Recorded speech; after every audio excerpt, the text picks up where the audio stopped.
почитувани присутни. Ми дозволите пред да почнам со прашања упатени во граначалникот, да кажам следното. Пред неколку месеци ЛДП и опозицијата го отворија проблемот со дивите депонии во Битола и посочија неколку од нив, а меѓу нив беше депонијата на улица Горка Далев број 4. Јас лично одржав пресконференција од местото на таа депонија и побарав од власта, од граначалникот Талевски, истата да биде исчистена. На таа моја пресконференција реагираше колешката Ковачевич и се сеќавам, рече дека јас како советник не ги знам ингеренциите дека таа депонија не може да се исчисти. Но ние од опозицијата бевме убедени дека тоа може да се случи и продолживме понатаму да бараме таа депонија да биде отстранета. На вчерашната седница јас повторно директорот побарав да биде депонијата исчистена и ова прилика сакам да искористам да му се заблагодарам на колешката Трпезановска, која ме поддржа во вчерашното моје барање и се приклучи кон барањето истата да биде исчистена. Јас сакам да ве информирам дека денес од Савајле, значи од рано утрово, комуналец почна да ја чисти депонијата и истата ќе биде отстранета. И сакам ова прилика да ја искористам да му се заблагодарам и на директорот и на предпријатието комуналец, како и на директорот се разбира господинот Соклевски, за тоа што реши да им излезе во пресред на граѓаните и да го реши тој нивни проблем. Значи на сите кои што живеат таму и на сите кои што поминуваат по таа улица. И благодарам што ми дозволите да излезам малку од контекст на тоа што е на дневен ред. Почитувани советници, почитувани присутни, сите знаеме дека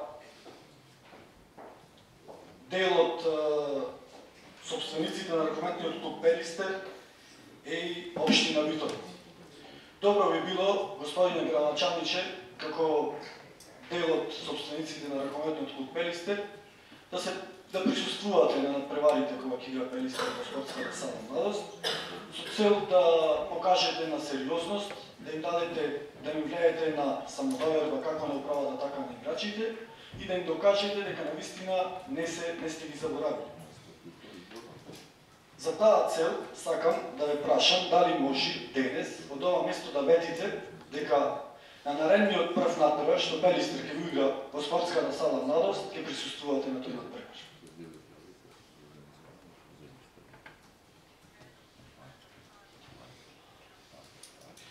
Понатаму, ветувавте нов стадион. Додека почнете да градите, најверојатно ќе го изгубиме овој што имаме. Тој почна да се распаја, зидот од едната страна на големата трибина е фаннат и сакам да ве прашам дали знаете во каква состојба е стадионот во Бошки.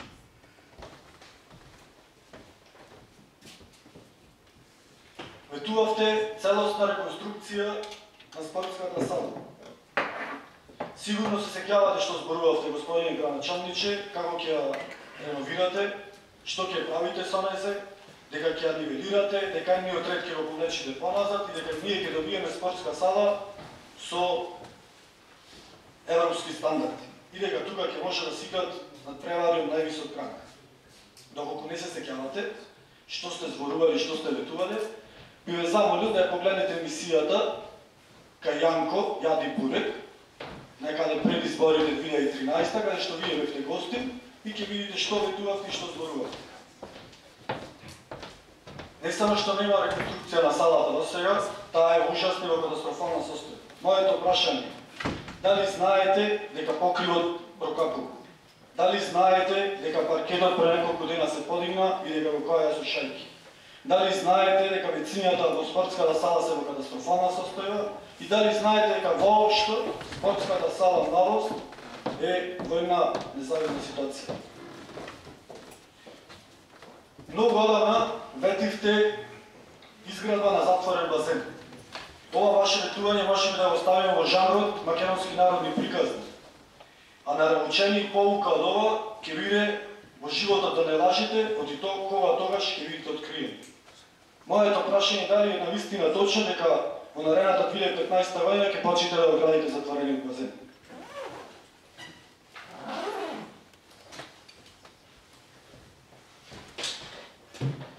Факт е дека